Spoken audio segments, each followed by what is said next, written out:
یہ بوری دیکھتے ہی اس کے سیدھے سادے ذہن میں ایک ترکیب آئی کہ اگر وہ یہ آٹا فرش پر بکھیر دے تو وہ یہ سارا سرکہ جذب کر لے گا اور فرش اچھی طرح صاف ہو جائے گا۔ اس قدر شاندار ترکیب سوچنے پر اس نے دل ہی دل میں اپنے آپ کو شاباش دی اور بوری کھول کر آٹا فرش پر بکھیرنے لگی۔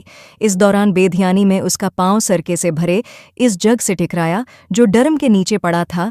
جگ بھی الٹ گیا تو اس کے اندر کا سارا سرکہ بھی بہہ گیا۔ وہ مزید پریشان ہو گئی اور اس نے باقی کا سارا آٹا بھی فرش پر بکھیر دیا اور سوچنے لگی کہ اب یہ سب ٹھیک ہو جائے گا۔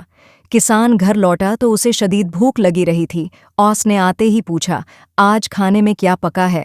بیوی منہ بسور کر بتانے لگی، میں نے آگ پر تمہارے لیے مزیدار گوشت بھونا تھا، مگر کتا لے کر بھاگ گیا۔ جب میں اس کو مارنے بھاگی تو سارا سرکہ بہہ گیا۔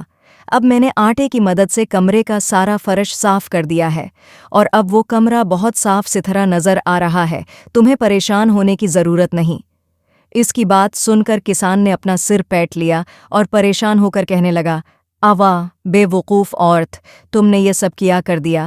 تم نے گوشت کو چولہے پر کیوں چھوڑ دیا تھا اور پھر سرکے کے ڈرم کی ٹونٹی کو بھی کھلا چھوڑ دیا؟ چلو وہ تو ہوا، تم نے تو سارے آٹے کا بھی ستیاناش کر دیا۔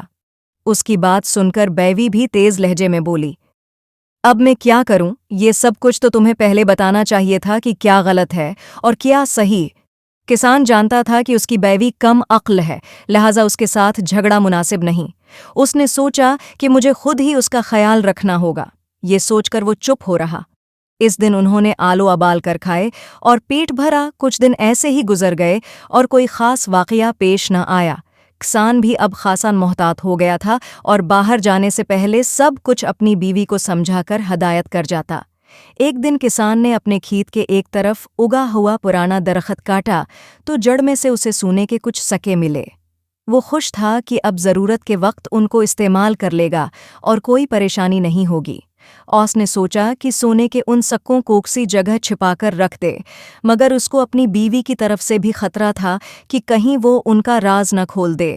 یہ سوچ کر بیوی سے کہا، دیکھو یہ میرے پاس پیلے رنگ کے کچھ بٹن ہیں، میں ان کو ایک ڈبے میں ڈال کر زمین میں دبا رہا ہوں۔